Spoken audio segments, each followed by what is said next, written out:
Hi friends, मी आज तुम्हाला नवरात्रीमध्ये कोणत्या दिवशी कोणत्या देवीची पूजा करायची ते सांगणार आहे आणि नैवेद्य आणि रंग आणि कोणती माळ घालायची ते सांगणार आहे।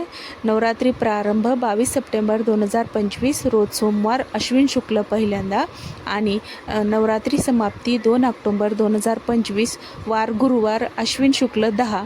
तर देवीचं वाहन आहे हत्ती।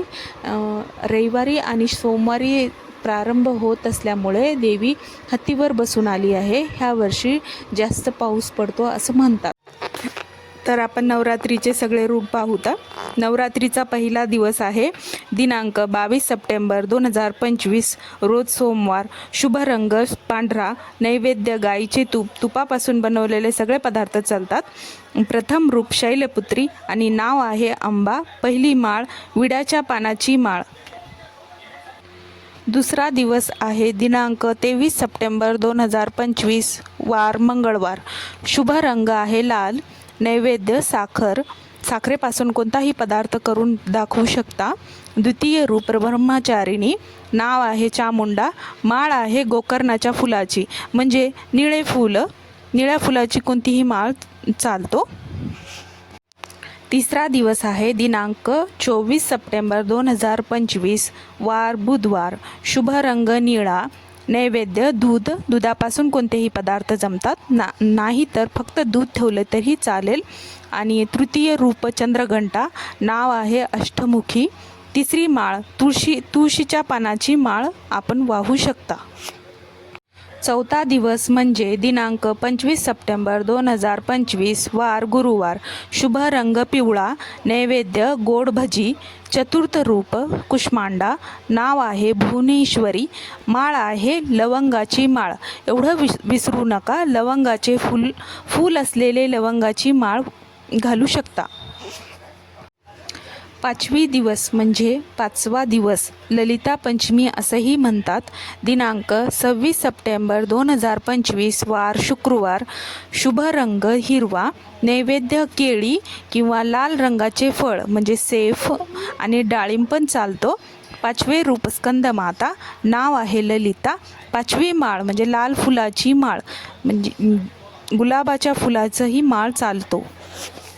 महत्त्वाची माहिती सांगते। 25 सप्टेंबर 2025 वार शनिवार, ललिता पंचमी रात्री 10 वाजता संपूर्ण। अर्धा पंचमी आणि अर्धी षष्ठी म्हणजे 27 ते 28 तारखेला अर्धी पंचमी आणि अर्धी षष्ठी असल्यामुळे तिथी लागणार असल्याने म्हणून त्या दिवशी 6वी माळ पाळणार नाही। 6वी दिवस म्हणजे दिनांक 28 सप्टेंबर 2025 वार रविवार। शुभ रंग राखाडी ग्रे करडा, नैवेद्य आहे मध। 6वे रूप कात्यायनी, नाव महाकाली। 6वी माळ बेलाच्या पानाची। तुम्ही जर घट बसवत असाल तर बेलाच्या पानाची माळ पण घालू शकता, नाही तर एक बेल पण वाहून देवीला अर्पण करू शकता। 7वा दिवस म्हणजे दिनांक 29 सप्टेंबर 2025 शुभ रंग तांबडा म्हणजे नारंगी, नैवेद्य काडायनी।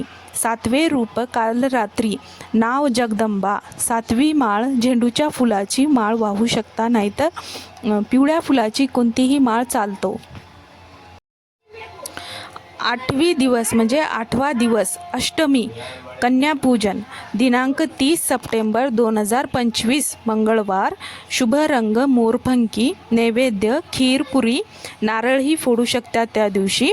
आणि 8वे रूप आहे महागौरीची, नाव नारायणी। 8वी माळ 9वा दिवस म्हणजे नवमी, महानवमी पण म्हणतात। दिनांक 1 ऑक्टोबर 2025 वार बुधवार। शुभ रंग गुलाबी, नैवेद्य पांढरे तीळ, चपाती भाकरी चालतो। 9वे रूप सिद्धिदात्री, नाव आहे रेणुका। 9वी माळ लिंबाची किंवा घटाभोवती उगवलेली धान्याची किंवा झेंडूच्या फुलाची ही माळ चालतो। तर आता नवरात्रीची सांगता म्हणजे विजयादशमी दसरा। दिनांक 2 ऑक्टोबर 2025 त्या दिवशी आपण सरस्वतीची पूजन, वाहन पूजन, आपट्याची पाने किंवा सोने वाटणे असे म्हणतात. महानैवेद्य आहे पुरणपोळी. त्या दिवशी शास्त्रोल्लंघन, रावण दहन, देवीचे तळभरण, देवीला आरती करणे आणि घट विसर्जन होते. आंब्याच्या पानाची या तोरण दारास व माळा देवीला घालणे, शेती अवजाराची पूजा, शेत जमिनीला नैवेद्य, खरेदीसाठी, नवीन व्यवसायासाठी उत्तम दिवस. 3:30 मुहूर्त